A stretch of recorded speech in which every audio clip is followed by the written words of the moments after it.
এই মুহূর্তে পৃথিবীর সবথেকে ফেমাস এবং লাক্সারি গাড়িগুলোর মধ্যে একটা হচ্ছে রোলস রয়েস।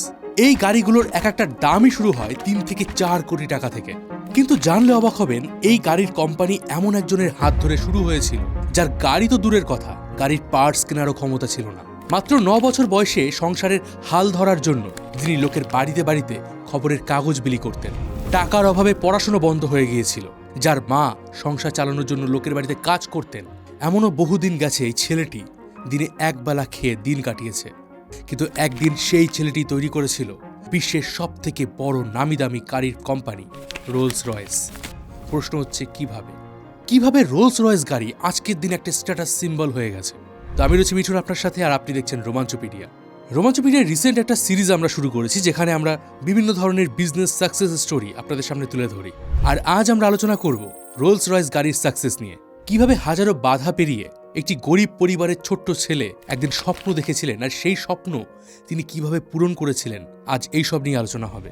তো ভিডিওটা শেষ পর্যন্ত দেখতে থাকুন, আর অবশ্যই এই ভিডিওটা একটা করে লাইক করে দিন। তো চলুন শুরু করা যাক। সময়টা ছিল 1863 সালের 27শে মার্চ। ইংল্যান্ডের আলভাতন নামের একটি ছোট্ট গ্রামে হেনরি রয়েসের জন্ম হয়। হেনরির বাবা জেমস রয়েস একটা ছোট্ট ময়দার দোকানে কাজ করতেন, আর তার মা মেরি রয়েস ছিলেন হাউসওয়াইফ। হেনরিরা মোট 5 ভাই বোন ছিল, আর তাদের মধ্যে সবথেকে ছোট ছিল হেনরি। এবং তাদের পরিবারের ফিনান্সিয়াল কন্ডিশন খুব একটা বেশি ভালো ছিল না। তার উপরে হেনরির বাবার যে ছোট্ট ময়দার কলটা ছিল, সেটাও ঋণের দায়ে বন্ধ হয়ে যায়, আর এরপরেই রয়েস পরিবার দেউলিয়া হয়ে যায়। সেই সময় হেনরির পরিবার এক প্রকার বাধ্য হয়েই লন্ডনে চলে আসে নতুন কিছু করার আশায়। কিন্তু ভাগ্য তখনও তাদের পক্ষে ছিল না। জেমস রয়েস লন্ডনে এসেও কোনো ভালো কাজ জোগাড় করতে পারছিলেন না, আর নতুন করে ব্যবসা শুরু করার মতো তাদের কাছে পুঁজিও ছিল না। 1872 সালের গোড়ার দিকে জেমস রয়েস অসুস্থ হয়ে পড়েন, এবং কয়েকদিন পরই তিনি মারা যান। আর এই সময় হেনরির বয়স ছিল মাত্র 9 বছর। জেমসের মৃত্যুতে রয়েস পরিবার পুরোপুরি নিঃস্ব হয়ে যায়। মা মেরি 5 সন্তানকে নিয়ে লন্ডনে সম্পূর্ণ একা হয়ে যান। ঘরে খাবার নেই, হাতে টাকাও নেই, এমনকি কোনো কাজও ছিল না।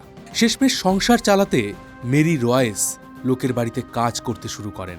1872 সালের শুরুতে হেনরির মা তাকে হান্টিংডাম গ্রামার স্কুলে ভর্তি করিয়েছিলেন, কিন্তু সেখানেও টাকার অভাবে মাত্র 1 বছরের মধ্যেই তাকে স্কুল ছাড়তে হয়।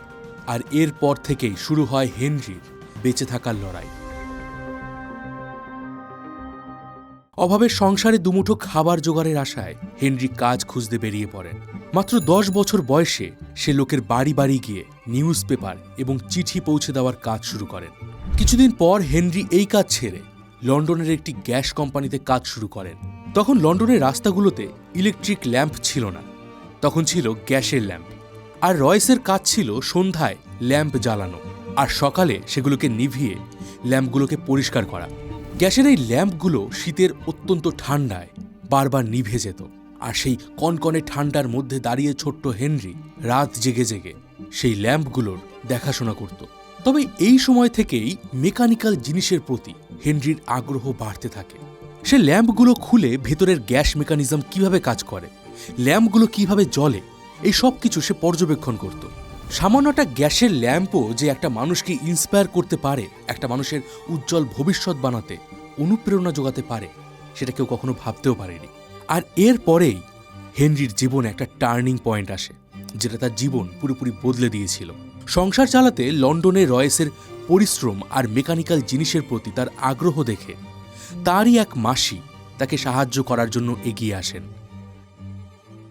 হেনরির এই মাসি গ্রেট নর্দার্ন রেলওয়ে কোম্পানিতে চাকরি করতেন, আর তার সাহায্যেই 1978 সালে হেনরি মাত্র 15 বছর বয়সে গ্রেট নর্দার্ন রেলওয়েতে একজন অ্যাপ্রেন্টিস মেকানিক্যাল ইঞ্জিনিয়ারের চাকরি পায়। তবে সে সময় ইংল্যান্ডের কোম্পানিগুলোতে কাজ শেখার জন্য টাকা দিতে হতো, আর হেনরি যেখানে কাজ শিখতে ঢুকেছিল সেখানে বছরের ট্রেনিং ফিস ছিল 20 পাউন্ড, যেটা হেনরির পরিবারের পক্ষে বহন করা অসম্ভব ছিল।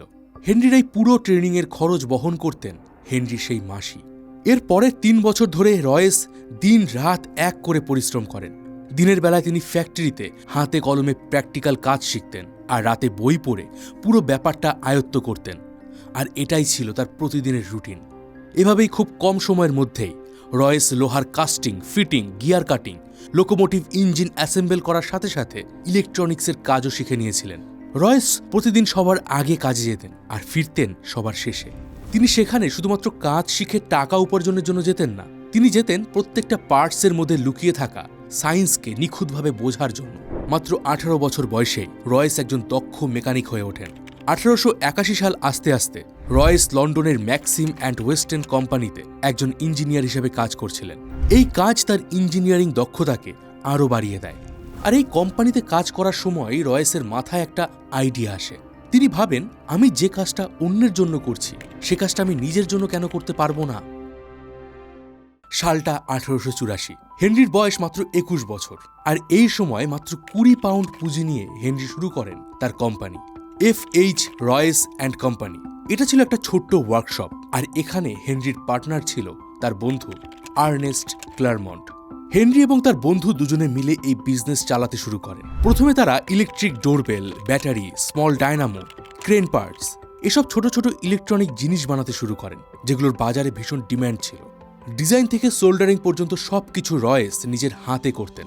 1890 সাল আসতে আসতে রয়েসের company electric motor, generator, crane, lift এসব বড় বড় যন্ত্রপাতি বানানোর কাজ শুরু করে দিয়েছিলেন। আর রয়েস ছিলেন একজন অত্যন্ত নিখুঁত ইঞ্জিনিয়ার। তিনি প্রত্যেকটা যন্ত্র এমনভাবে বানাতেন যেন একটাও স্ক্রু কোথাও ভুল না হয়। আর তার এই পারফেকশনের জন্য তিনি ব্রিটিশ ইন্ডাস্ট্রিতে দ্য পারফেকশনিস্ট ইঞ্জিনিয়ার নামে পরিচিত ছিলেন। আর বলে দেই, এই সময় হেনরির তৈরি ক্রেন এবং ইলেকট্রনিক জেনারেটরস ব্যাপক পরিমাণে জনপ্রিয় হয়ে উঠেছিল।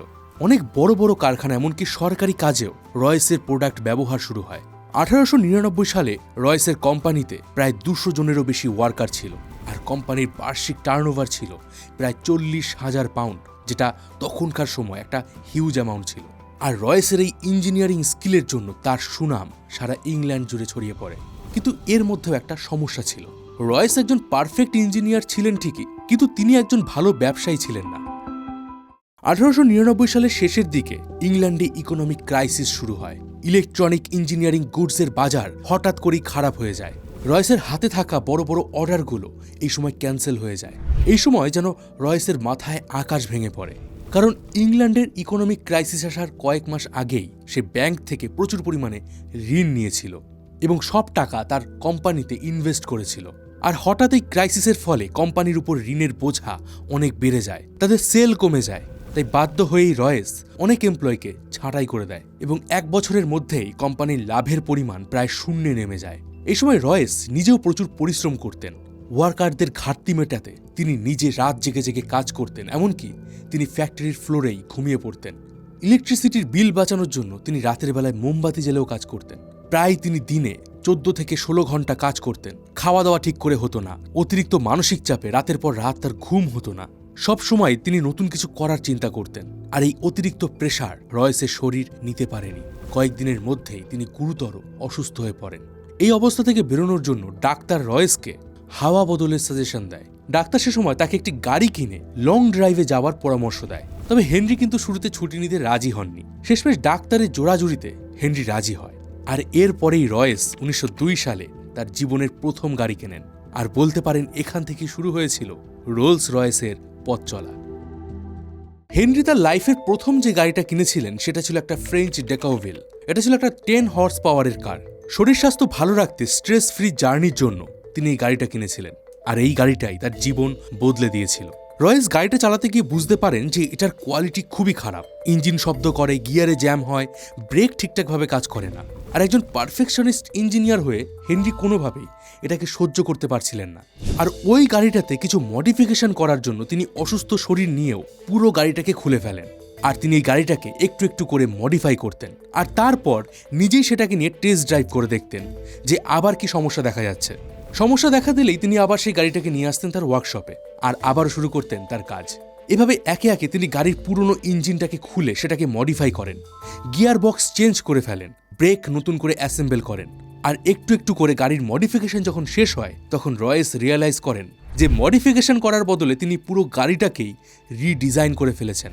আর সবচেয়ে শকিং ব্যাপার হলো এই মডিফিকেশনের পরে গাড়িটা আগের থেকে আরো বেশি কমফোর্টেবল ছিল, ইঞ্জিনে কোনো শব্দ ছিল না, আর বারবার সেটা খারাপও হচ্ছিল না। এখান থেকেই হেনরির কনফিডেন্স আরো বেড়ে যায়। যে তিনি নিজেই একটা পারফেক্ট গাড়ি তৈরি করবেন আর তিনি এবার থেকে গাড়ির বিজনেস শুরু করবেন।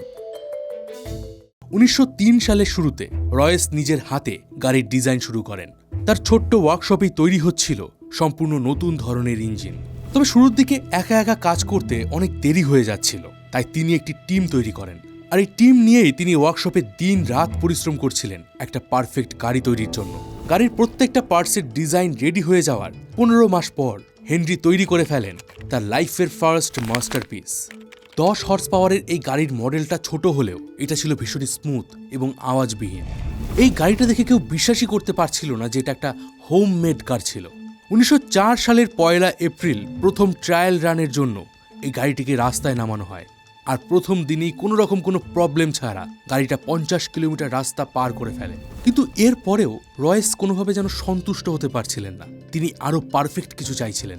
তাই রয়েস একই মডেলের আরও 2টো গাড়ি তৈরি করেন টেস্ট আর মডিফাই করার জন্য।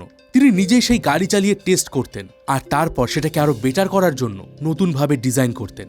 আর এভাবেই ফাইনালি রয়েস নিজের মন মতো একটি গাড়ি তৈরি করে ফেলেন, যেটা সেই সময় ইংল্যান্ডের অনেক নামি দামি গাড়ির কোম্পানির থেকেও বেটার ছিল। রয়েস তার এই গাড়িটাকে এক্সিবিশনে প্রেজেন্ট করেন। আর রয়েসের এক বন্ধু ছিল হেনরি এডমন্ডস, যিনি রয়্যাল অটোমোবিল কোম্পানির একজন মেম্বার ছিলেন। এই গাড়িটাকে দেখে তিনি এতটাই মুগ্ধ হয়েছিলেন যে তিনি এই গাড়িটাকে চার্লস রোলসকে দেখানোর সিদ্ধান্ত নেন। এই চার্লস রোলস ছিলেন সে সময় ইংল্যান্ডের খুবই ধনী একজন ব্যক্তি, আর তার গাড়ির একটা বড় ব্যবসা ছিল। এমনকি তিনি নিজেও একজন কার রেসার ছিলেন। তার কোম্পানির নাম ছিল CS রোলস অ্যান্ড কো।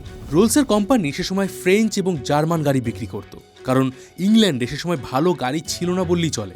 1904 সালের 18 মে হেনরি এডমন্ডস রয়েসের তৈরি গাড়ি নিয়ে রোলসের অফিসে পৌঁছান। আর প্রথমবার গাড়িটা চালিয়েই রোলসের এতটাই ভালো লেগে যায় যে তিনি বলেন, "this is the best motor car I have ever driven." তবে রয়েস নিজেও জানতেন যে তিনি একজন পারফেক্ট ইঞ্জিনিয়ার তো ঠিকই, কিন্তু তিনি কোনো ভালো বিজনেসম্যান নন।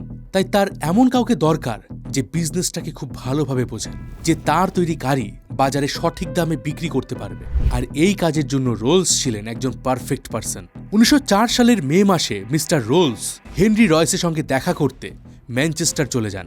আর সেখান থেকে শুরু হয় ইতিহাসের এক নতুন অধ্যায়। এখানে দুজনের মধ্যে একটা ডিল হয়। রয়েস গাড়ি বানাবে আর রোলস সেই গাড়ি বিক্রি করবে তার নিজের নাম ব্যবহার করে। রয়েস চেয়েছিলেন একটা পারফেক্ট মেশিন তৈরি করতে, আর রোলস চেয়েছিলেন একটা পারফেক্ট ব্র্যান্ড তৈরি করতে। এই দুইয়ের মিশ্রণেই 1906 সালে আনুষ্ঠানিকভাবে রোলস রয়েস লিমিটেডের যাত্রা শুরু হয়। 1904 থেকে 1906 একের পর এক রোলস রয়েসের নতুন নতুন মডেল বাজারে আসতে শুরু করে। আর প্রত্যেকটা মডেল আগের মডেলের থেকে অত্যন্ত নির্ভুল এবং উন্নত ছিল। রয়েসের তৈরি গাড়ি তখনকার সময় যে কোনো গাড়ির থেকে উন্নত ছিল। তাদের গাড়িতে ভাইব্রেশন ছিল না, ইঞ্জিন সাউন্ড ছিল একদম কোয়াইট, রাস্তা দিয়ে গাড়ি চললে বিকট আওয়াজ করতো না, কন্ট্রোল ছিল স্মুথ, আর বিল্ড কোয়ালিটি ছিল আনম্যাচড। আর জানলে অবাক হবেন, রয়েস প্রত্যেকটা গাড়ির প্রত্যেকটি স্ক্রু পর্যন্ত নিজে পরীক্ষা করতেন। আর 1906 সালে রোলস রয়েস তৈরি করে ফেলে তাদের আইকনিক মডেল সিলভার ঘোস্ট। এবার আপনাদেরকে আগেই বলেছি যে একজন ব্যবসায়িক হওয়ার পাশাপাশি রোলস ছিলেন একজন প্রফেশনাল রেসার। আর এই রেসিংয়ের ময়দানকে তিনি নিজের গাড়ির মার্কেটিংয়ের জন্য বেছে নিয়েছিলেন। রোলস রয়েস তখন সিদ্ধান্ত নেন যে তারা এই রেসিংয়ের মাধ্যমে সবাইকে দেখাবেন যে তাদের গাড়ি সবথেকে বেশি পাওয়ারফুল এবং টেকসই। সে সময় রোলস অনেক আন্তর্জাতিক মোটর রেসে এমনকি হিল ক্লাইম্ব ইভেন্টেও অংশ নিয়েছিলেন। আর সব জায়গাতেই এই সিলভার ঘোস্ট সেরা সেরা তকমা ছিনিয়ে নেয়। 1907 সালে রোলস রয়েসের সিলভার ঘোস্ট স্কটিশ রিলায়েবিলিটি ট্রায়ালেও পার্টিসিপেট করেছিল। আর এটা ছিল একটা 2000 কিলোমিটারের ভয়ঙ্কর চ্যালেঞ্জিং রেস। আর সবচেয়ে শকিং ব্যাপার হলো এই সিলভার ঘোস্ট এই পুরো রেস চলাকালীন একবারের জন্য খারাপ হয়নি। না টায়ার পাঞ্চার হয়েছে, না ইঞ্জিন ফেল হয়েছে, না হয়েছে ব্রেক ইস্যু।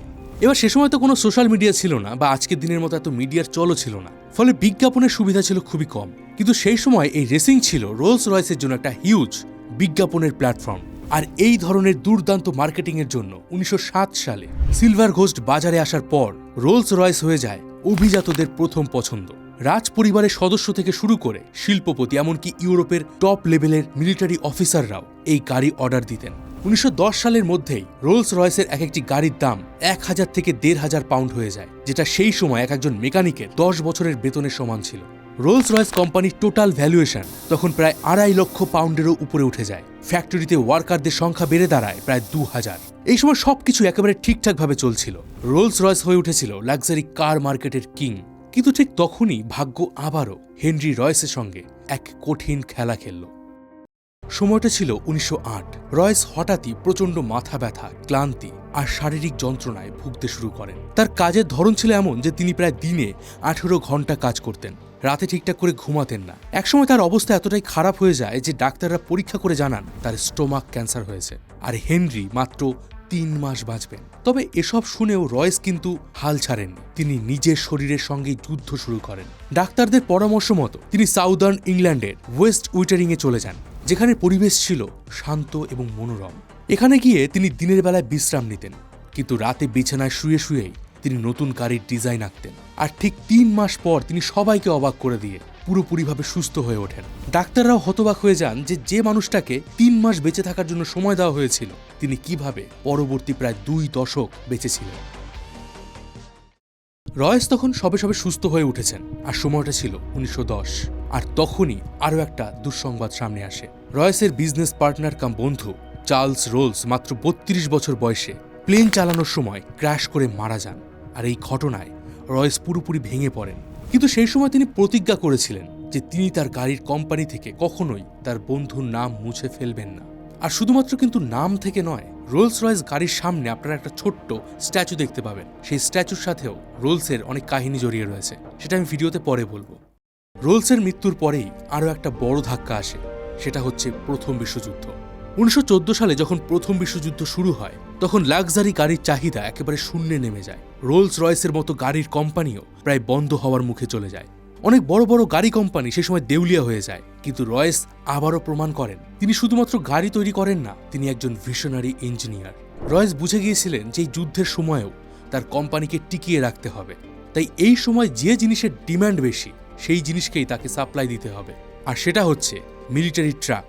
দেখতে দেখতে রোলস রয়েস লাক্সারি গাড়িকে মডিফাই করে পাওয়ারফুল মিলিটারি ট্রাক তৈরি করা হয়। এই মিলিটারি ট্রাকগুলো খুবই সাইলেন্ট ছিল, তাই যুদ্ধের সময় শত্রুর ডেরায় ঢুকে স্পাই গাড়ি হিসাবে নজরদারি করতে এগুলো ব্যবহার করা হতো। এমনকি ইংল্যান্ডের বড় বড় মিলিটারি অফিসাররাও স্ট্যাটাস সিম্বল হিসাবে এই গাড়িগুলো ডেইলি লাইফে ইউজ করতেন। তবে শুধুমাত্র মিলিটারি গাড়ি নয়, রয়েসের প্ল্যান ছিল আরও বড়। তিনি লক্ষ্য করেন সে সময় যে ইংল্যান্ডের কোম্পানিগুলো ছিল তারা খুব বেশি পাওয়ারফুল এয়ারপ্লেনের ইঞ্জিন তৈরি করে না, আর এয়ারপ্লেনের ইঞ্জিনের জন্য ইংল্যান্ডের সরকারকে নির্ভর করতে হয় ফ্রান্সের কোম্পানিগুলোর উপর। আর এই গ্যাপটাকে পূরণ করার জন্যই রয়েস এবার শুরু করেন একটা পাওয়ারফুল এয়ারপ্লেন ইঞ্জিন বানানোর কাজ।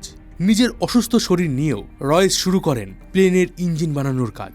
তার তৈরি করা প্রথম ইঞ্জিন ছিল রোলস রয়েস ইগল। আর রয়েসের ডিজাইন করা গাড়ির মতো এই ইঞ্জিনটাও ছিল একেবারে পারফেক্ট, যেমন টেকসই তেমনই পাওয়ারফুল। প্রথম বিশ্বযুদ্ধ তো বটেই, দ্বিতীয় বিশ্বযুদ্ধের সময়ও ইংল্যান্ডের রয়্যাল এয়ারফোর্সের অনেক যুদ্ধ বিমানে এই ইঞ্জিন ব্যবহার করা হয়। আর এভাবেই রোলস রয়েস একটা গাড়ির কোম্পানি থেকে হয়ে যায় অ্যারো ইঞ্জিন ম্যানুফ্যাকচারার। আর রয়েসের এই বুদ্ধির কারণে বিশ্বযুদ্ধের মধ্যেও তার কোম্পানি বেঁচে যায়। আর যুদ্ধ শেষ হয়ে যাওয়ার পর যে শুধুমাত্র রোলস রয়েসই টিকে ছিল তা কিন্তু নয়, তাদের তৈরি ইঞ্জিন এবং গাড়ি দুটোই ইঞ্জিনিয়ারিং মাস্টারপিসের একটা এক্সাম্পল হয়ে যায়। যদিও রয়েস তখন খুবই অসুস্থ ছিলেন, কিন্তু তারপরেও তিনি প্রতিদিন নতুন ডিজাইন নিয়ে কাজ করতেন। আর এরপরেই তৈরি হয় সেই বিখ্যাত রোলস রয়েস আর ইঞ্জিন, যেটা 1931 সালে বিশ্বের দ্রুততম বিমান সুপারমারিন S-6B কে চালিয়েছিল। এবার রোলস রয়েস গাড়ির সামনে আপনারা যে সিম্বলটাকে লক্ষ্য করেছেন তার কাহিনী কি জানেন? এটার নাম দ্য স্পিরিট অফ এক্সট্যাসি। এই সিম্বলটা রোলস রয়েস গাড়িতে প্রথমবার আসে 1911 সালে। আসলে এই মূর্তিটা একজন ব্রিটিশ মডেল এলেনর থ্রনটলের আদলে তৈরি করা হয়েছে, যিনি রোলসের জীবনের একজন ঘনিষ্ঠ বন্ধু ছিলেন এবং তার জীবনের অনুপ্রেরণাও ছিলেন। তাই রোলসের স্মৃতি এবং তার জীবনের অনুপ্রেরণাকে বাঁচিয়ে রাখার জন্য হেনরি প্রত্যেকটা রোলস রয়েস গাড়ির সামনে এই স্পিরিট অফ এক্সট্যাসিকে ব্যবহার করেন। আর আজ এটা রোলস রয়েস গাড়ির একটা অন্যতম সিম্বল হয়ে গেছে। বলা হয় রয়েস তার জীবনের শেষ দিন পর্যন্ত তার কাজ চালিয়ে গিয়েছিলেন। দীর্ঘদিন অসুস্থতায় ভুগে 1933 সালের 22 এপ্রিল মাত্র 70 বছর বয়সে হেনরি রয়েস মারা যান। আর মৃত্যুর সময় তিনি যে নতুন ইঞ্জিনের ডিজাইনের উপর কাজ করছিলেন সেটাই পরে রোলস রয়েস মার্লিন ইঞ্জিন নামে বিখ্যাত হয়, এবং সেই ইঞ্জিন প্রথমবার দ্বিতীয় বিশ্বযুদ্ধে স্পিড ফায়ার বিমানে ব্যবহার করা হয়েছিল। ভাবতে কিন্তু সত্যি অবাক লাগে, যে ছেলেটা একটা সময় দুবেলা ঠিকঠাক করে খেতে পেত না, মাত্র 9 বছর বয়সে লোকের বাড়িতে খবরের কাগজ দিয়ে সংসার চালাতো, সে নিজের হাতে এমন একটা কোম্পানি তৈরি করেছিল যা আজ সারা বিশ্ব জুড়ে লাক্সারি স্ট্যাটাসের একটা সিম্বল হয়ে গেছে। হেনরি রয়েস একটা জিনিস প্রমাণ করেছিলেন যে আপনি যদি জীবনে কিছু করতে চান, তাহলে টাকা পয়সা আপনার কাছে না থাকলেও যে জিনিসটা সবচেয়ে বেশি দরকার হয় সেটা হচ্ছে আপনার পরিশ্রম, আত্মবিশ্বাস এবং সততা। আর এই 3টে জিনিস যার কাছে থাকে সে একদিন বিশ্ব জয় করে। কেমন লাগলো রোলস রয়েসের এই কাহিনী কমেন্ট বক্সে অবশ্যই জানান। আচ্ছা, আপনি কি জানেন যে এই হন্ডা কোম্পানি কিভাবে এত সাকসেসফুল হলো? এই হন্ডা কোম্পানিও তৈরি করেছিলেন জাপানের এক অত্যন্ত গরিব পরিবারের ছেলে। এই বিষয়ে ডিটেলসে জানার জন্য এই ভিডিওটা দেখুন। দেখা হবে পরের ভিডিওতে, ততদিন ভালো থাকবেন, সুস্থ থাকবেন। আর আমি ছিলাম মিঠুন আপনার সাথে।